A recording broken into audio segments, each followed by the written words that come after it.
Hey everyone, welcome back to the channel. I know this video might seem a little weird, but you read the title right. Today, we are doing ASMR with... Hey, my name's Charlie. This is my first ASMR that I've ever done sober, so I'm really excited. Sorry for clearing my throat. I already blew it. No worries, it's fine, you're doing great. Well, look, Charlie, I really appreciate you coming on the channel.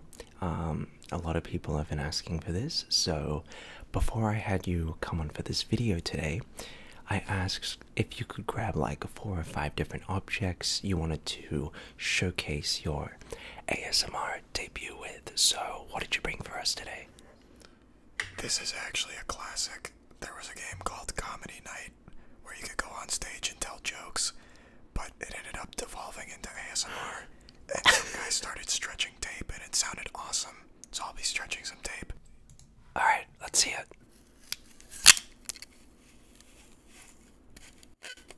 Oh, that actually sounds pretty good. Yeah, it's pretty good. Whoa. I think you're a born natural. Are you getting the tingles? You don't need to use all. You're just gonna use all the tape. You just switch it all. You're right. I should probably keep some of this tape. Yeah, you gotta ration it out. You gotta ration it out through the video. If you use all of it now, then you'll just have this long piece of tape. That's a good point. Okay. Beautiful. No, that's good. That's good. Off to a good start. Yeah. Are you rolling it back? Yeah. Because if I don't roll it back, it won't make that cool sound anymore. That's okay. Oh god. Alright, now we can do it again. It's good you're recycling it. That's good. Oh, you don't... No more tape. No, it's fine. We'll get back to it later. We're just showing off what you have. Oh, right, yeah. It's okay. Sorry, I get into the tape pulling. Yeah, it's okay. Alright, what else did you have for us today? I have this. It's like a headphone holder. The case makes some sounds. Yeah, it has a cool zipper. Oh, I see you. You know what you could do? Cool. You could like grab it and like tap. Oh yeah. Yeah, like that. That's some good shiz. That's good. That's really good. Oh yeah. That's excellent. Very good stuff for sure. Okay. What else? What else did you have for us? I have this Xbox controller. Oh, I haven't used it yet. It's called a Battle Beaver. So I thought that was just a cool name, so I could do like. Oh yeah, that's definitely that's a keeper, for sure. Love. Yeah, the thumbsticks are real. Yeah, you can flick that little. You can flick that little. Yeah, beautiful. Yeah, that's good. That's good. I tend to. The D-pad makes noises. Yeah, the D-pad does sound good. Give me the D. Beautiful. All right, what else? What else did you have? And then I thought the last one could be the Godslap comic book. Oh, beautiful. Yeah. Oh, God, yes. Could even scratch on it. Good. Oh, yes. Like flick the pages like a little moist critical librarian roleplay. Oh, yeah.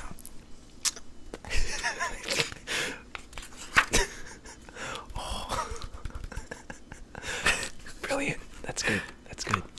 I think you've picked a good selection of objects. Thanks for not bringing on the Moby Huge. I feel like that would have gotten the whole video demonetized. Yeah. Oh. Okay, well, so what is, you were saying a little bit earlier on, what is your experience with ASMR?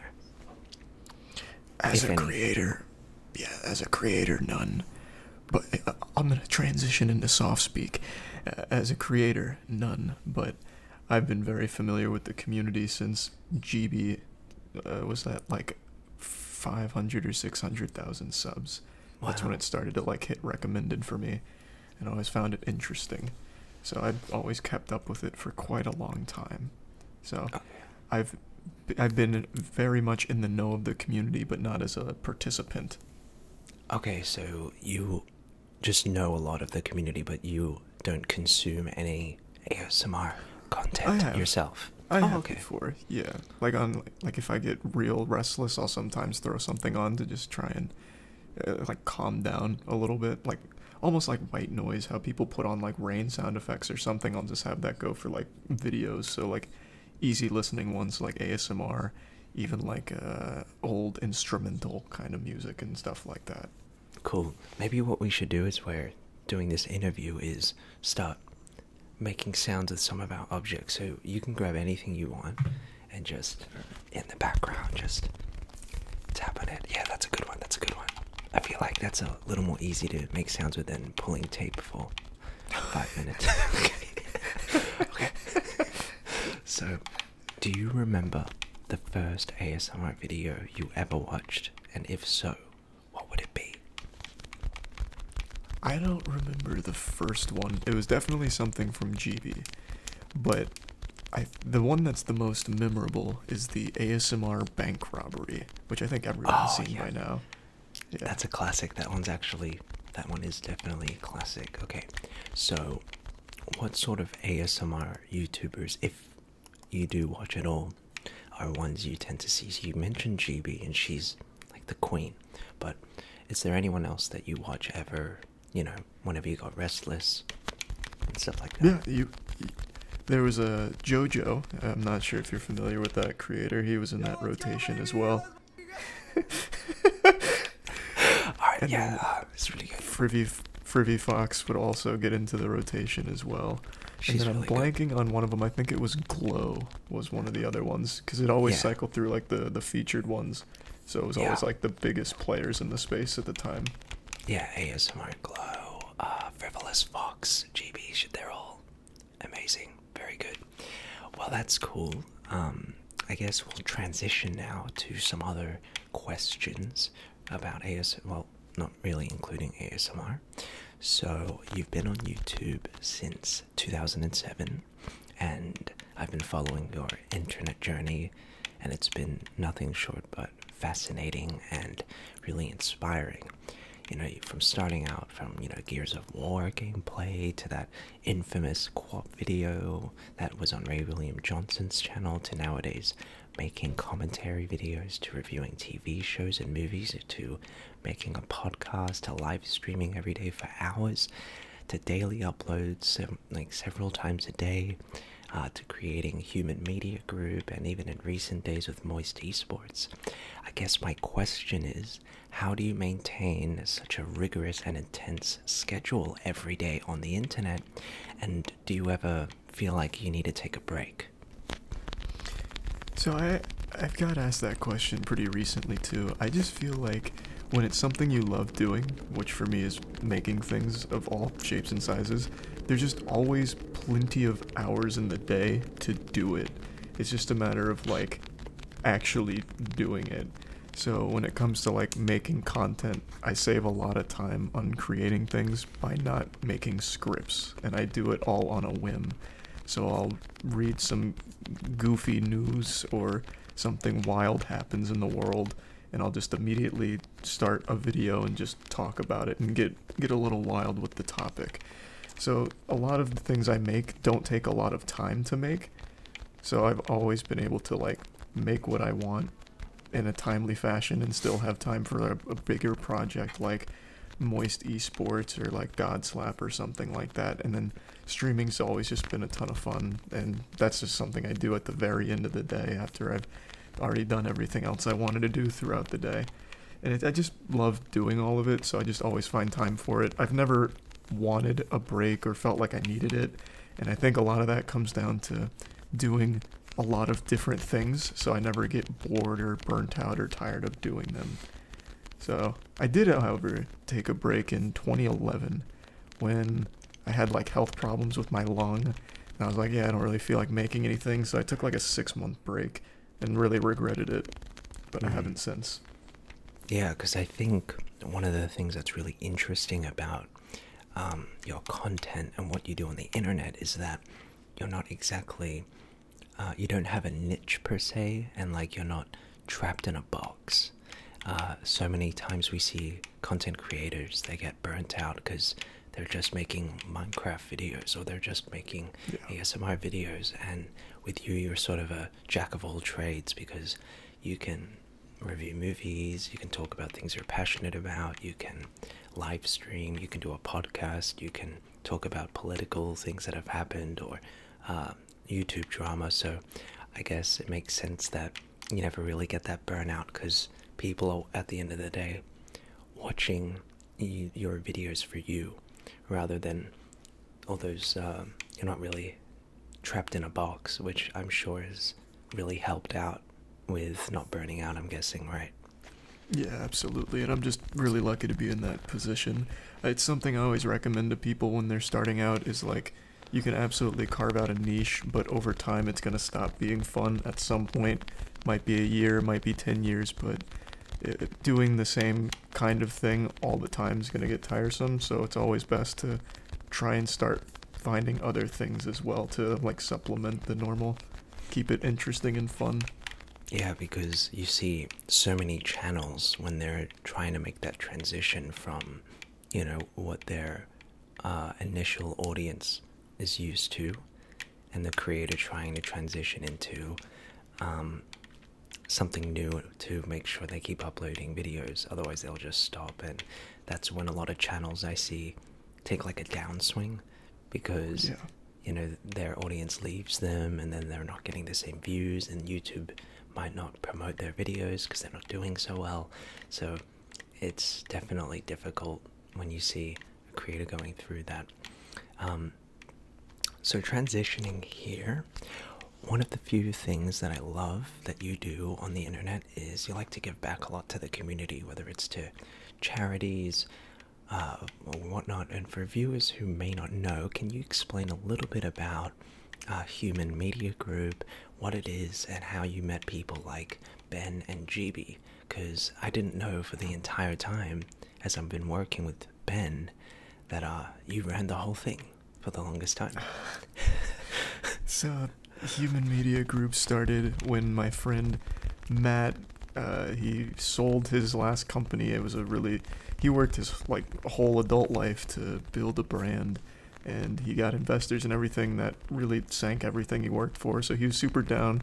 He sold that company, and he washed his hands of it, but was in a really bad spot and was considering going to medical school. And he came over to my house one afternoon just to like talk about it. And I was like, this guy, he's gonna hate medical school. So at the time we had the podcast, and we didn't have any ads. Well, we did, but they came from a really sketchy agency, and Matt had a ton of connections from that company. So I asked if he'd be interested, and he said, yeah, it's something I could do like on the side. And then he fell in love with it. And then from there we thought we could transition that with like Matt's ability to connect internet, like us, the internet creators, with brands. We thought we could extend that to my other friends, and then from there word of mouth spread, and then Matt was doing it for a lot of people, and then we eventually formed a company around it, which became Human Media Group.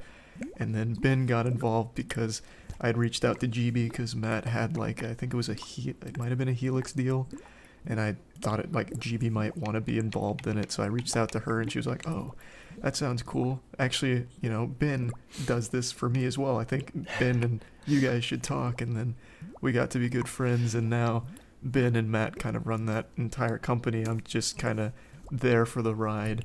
And they've done a lot of really cool stuff, and they've helped out a lot of creators. So I'm super proud of everything they've done, but it's definitely not me that's making all of those like miracles happen for like Nux when he wasn't getting paid by YouTube and stuff like that. But I'm happy that I had a part in at least getting it there. Cool. Well, I think a lot of people in the ASMR community would find that really interesting to know that Charlie is really involved with the ASMR stuff and all that stuff, and a lot of content creators who you see doing brand or promotions, chances are it's probably from Charlie's business. So pretty cool. So I have to ask, as your internet career has been really crazy and has been pretty long, So is your hair. So are we ever gonna get a haircut at some point? I'm getting a haircut on Oh, Monday. that's good. I'm getting That's like good. 2 inches off, so I'm gonna look like a different guy. Oh, okay. Wow, that's really really interesting. Okay. Is there a reason you've decided to just grow out your hair so long? Yeah, it started out of spite because I missed like a haircut for like 2 months, and people kept saying you gotta cut it, and I was like, no, I don't. You're not my mom. So I started just letting it grow, and I was like, I kind of like it. So now I like it long. So I'll probably keep it long for a while until I get tired of it, which I don't know if I will or not, but for now, I really enjoy it. Right. Okay. So it's no secret that you're big into Yu-Gi-Oh, and you've put together quite the collection. I can see a nice wall of cards over there. I might. I myself am also really into Yu-Gi-Oh, both collecting but actually playing the game competitively. Can you talk a little bit about your Yu-Gi-Oh card collection and what made you all of a sudden start collecting cards crazy? Because it seems like it just sort of came out of nowhere sometime during COVID. Yeah, so I was always into Yu-Gi-Oh as a kid. I played all the games. I even still have Forbidden Memories up there on display.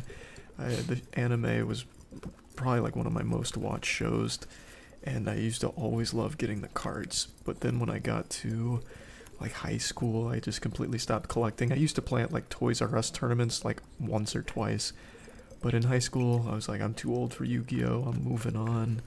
And then in 2016 I bought a couple of booster packs at Target, and I was like, this is fun.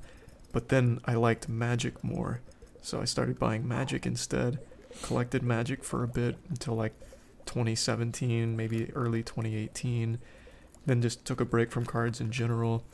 And then COVID came around, and I was about to go on a trip, and I was like, I need something to do in the car ride. So I was like, I'll just open Yu-Gi-Oh cards. So I bought a bunch of like booster boxes for the trip, and I was like, fuck. Oh. And I was like, wow, this is a lot of fun.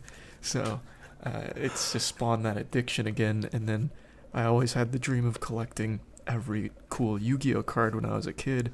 So I was like, might as well go for it, because the prices were pretty cheap then. It hadn't exploded yet. But as I was collecting, the prices started going up, and it got a lot harder. But I did finally get like good deals, and most of my cards are like in damaged condition because I don't grade them. I just keep them for myself. And then after I completed the collection, I was like, I want to get good at Yu-Gi-Oh! So I got into Duel Links. I competed in the second to last KC Grand Cup. I got to phase 2, but the grind was just too much, so I didn't make it to the final stage. And then Master Duel came out, and I really like Master Duel a lot, so I started to learn the meta, and I really vibed with like a Banish deck, so a lot of my main decks are Banish oriented, so Grin Maju's out the ass, just a lot of wacky tech that I throw in there. And it's just been a lot of fun. I think Yu-Gi-Oh is just the most alive card game with the amount of like strategies and archetypes there are. There's a lot of one card combos, which obviously are not super healthy for the game, and floodgates, which are definitely not healthy. But outside of that, if you just get a good matchup with a fun deck, you go against something silly like Fluffle. Like, it's just such a good, fun card game. Yeah, that deck is Fluffle is cheeks. Yeah. So I call it falafels. So, okay, well, really, that's really cool. And do you plan on like attending any Yu-Gi-Oh events or competing and physically at a more competitive level at any point in time? Yeah, I want to go to some like YCS events. I wouldn't really want to do like local tournaments, only because it's very small local shops, and I just don't like to be like super crammed around a lot of people. But like I watched the last YCS where your friend actually took home the first place. It was nasty, the Sky Strikers, and it looked like it was just super fun. They even had like side events for like the Starlight displays, like the uncut Starlights. So it just seemed like a lot of fun. So if there's ever a YCS near me, I'd definitely drive up for it. Fantastic. A question I have to ask, because it involves this, is in the same topic, but obviously you are extremely big on YouTube, and you are one of the, I'd say, most active and biggest content creators on YouTube or on Twitch. Does it give you anxiety at all whenever, attending any sort of physical event or physical, event or forum? Because obviously, your channel's so big. Do you ever get that sort of paranoia that comes when you're at the size you are about like safety whenever you go to these big events? Because I'm from Australia, and about 2 or 3% of my audience is in Australia, so I hardly ever get recognized. So I get to sort of have my cake and eat it. I get to have a private life and not get recognized too much and go out in public without a worries in the world. In your case, when I'm guessing 50% at least of your audience is in the States, do you ever get recognized a lot whenever you're just out and about in the street? And is it ever something that you're worried about or get nervous about when it comes to your safety, especially in like a public forum? That's an interesting question. So I don't really go to places where like internet creators go. I don't go to conventions. I don't go to like VidCons or anything like that. So I'm never really around like a group that looks for internet creators or would like recognize me or anything like that. And I generally just don't even really go out much at all. I usually just go to like grocery, Target, Walmart, ins and outs, and so I don't usually like encounter many people that recognize me. But when it does happen, it's usually in a place like a Lowe's or Home Depot, and they're always like my age or older. So I don't really get like afraid, because it's like it's people that are around my age. They're totally normal people and they're super respectful. So I've never like had a big concern. I went to Creator Clash because that was here. I did some of the commentary and that was totally fine. I was a little worried at first, mainly just because of how many people were there. But again, it was one of those situations where everyone was like around my age and like normal adjusted people that I wasn't too concerned with. Plus there was security anyway. Cool. But yeah, I don't usually go out too much anyway, so I don't get recognized often. Okay, that's really interesting. Quickly transitioning back to Yu-Gi-Oh, what would you say your favorite Yu-Gi-Oh card is? Oh, it's Strike Ninja from Invasion of Chaos. Strike Ninja from Invasion of Chaos? Why? Yeah, Duke played that card in the anime, and that was when they were trying to get Dungeon Dice Monsters to stick. But it never did. I always thought the card design was super cool and was really cool in the game. There's a PS2 game for Dungeon Dice Monsters, and then I actually pulled the first edition out of a pack when I was at a McDonald's drive-thru as a kid. And it was like one of my first ultra rare pulls, and I was like, whoa, this is nuts. So that card's always stuck with me. Oh, beautiful. Alright. And I have to ask, what would you say is your most expensive or rarest card in your huge collection? So if it was in good condition, it'd be the LOB First Ed Blue Eyes, which is over there. That's a good one. It's not it's not in good condition. So outside of that, it would probably be the Rainbow Dragon misprint from Tactical Evolution, the ghost rare at the top left of that frame. That one's pretty hard to find these days, so it'd probably be the rarest card I have. That does sound pretty juicy. I Yours is the regrettably- Minerva, right? Yeah, I put a chiller right here, but it's a yeah, baby. Can we get a yeah, baby? That's what I'm talking about. Yeah, baby. That's what So I have to ask, whilst we're still on Yu-Gi-Oh, and we talked about, Moist Esports has been something you've recently come out with. It's been a huge success. We saw first place with Light at MomoCon. That was crazy with Smash. We saw with Moist Esports, you saw the Rocket Squad winning your European regional lately. So my question is, would Moist Esports ever consider at any point extending it to trading card games like Magic or Pokemon or Yu-Gi-Oh? Is that something you would ever consider in the foreseeable future? Yeah, so that's a question I've got asked a lot, like when Master Duel came out, and I'm super open to it. It's just Konami doesn't really support the scene, so it's kind of hard to like justify an esports presence in a scene that doesn't have support from the actual company. I wish they would. So we've been talking about doing like tournaments of our own, like doing like our own little Battle City thing and like making it really fun, but for like an actual esports presence, it's super hard to justify it for Yu-Gi-Oh because Konami just doesn't do much. Like your prizes are only the prize cards, which if you don't sell them, it's worthless. You lost money winning, which isn't right. And there's not a lot of good tournaments in the first place. So Yeah. it just needs support. I'd love to though, because I like watching Yu-Gi-Oh. I think it's a really hype card game when you're not just floodgating, but Just getting FTK. I think it'd be great. Yeah, and FTKs are always pretty brutal. Yeah. Well, I think, well, Master Duel sort of was so huge when it first came out. Like, I think it Yeah. had like thousands of people watching on Twitch, but it seems like a little bit of a letdown that Konami hasn't really kept up to date with the updates and all that stuff, and has really fallen apart with keeping on top of the game and releasing the new content and ban lists and whatever. We're getting so much into Yu-Gi-Oh, but we could talk about that for like an hour. But is there anything else you want to say before we wrap things up here, Charlie? What is your favorite ASMR item? Like, which one do you like using the most? That is a fantastic question. Geez. Okay, you know what? I'll show you. Let me grab it. My favorite triggers, my ASMR objects, are the ones that look really quirky and just oddly satisfying. So, if I had to say what my favorite is, even though it doesn't make like the best sounds, it'd probably be these articulated articulated bionic fingers. So I had these custom made and like measured to my hand dimensions and my width and like my hand width and all that stuff.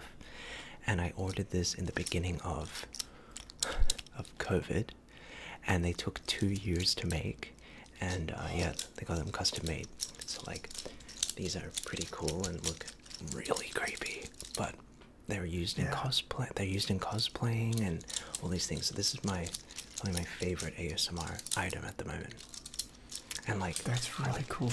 and probably the other ones, I like these like hourglasses, and they have like a cool like bubbly liquid. You probably can't hear it through Discord, but you'll hear it in the video. All sorts of stuff, man. Yeah, like it's all happening here. So yeah. Nice. But I was not expecting that item to come out with the giant fingers. It's pretty cool. It's pretty cool. But It is cool. well, everyone, thank you so much for watching this unique, special one-off ASMR video. Huge thanks to Charlie. He's a growing YouTuber, so check out his channel. He's new to YouTube, link down below. But thanks so much for watching, and Charlie, thank you so much for coming on down. Yeah, thanks for having me on, and hope everyone has a great rest of your evening. Yeah, we can't wait for your ASMR channel coming very soon. Yeah. Yeah, it's on the way. Thanks for watching, everyone. Toodles.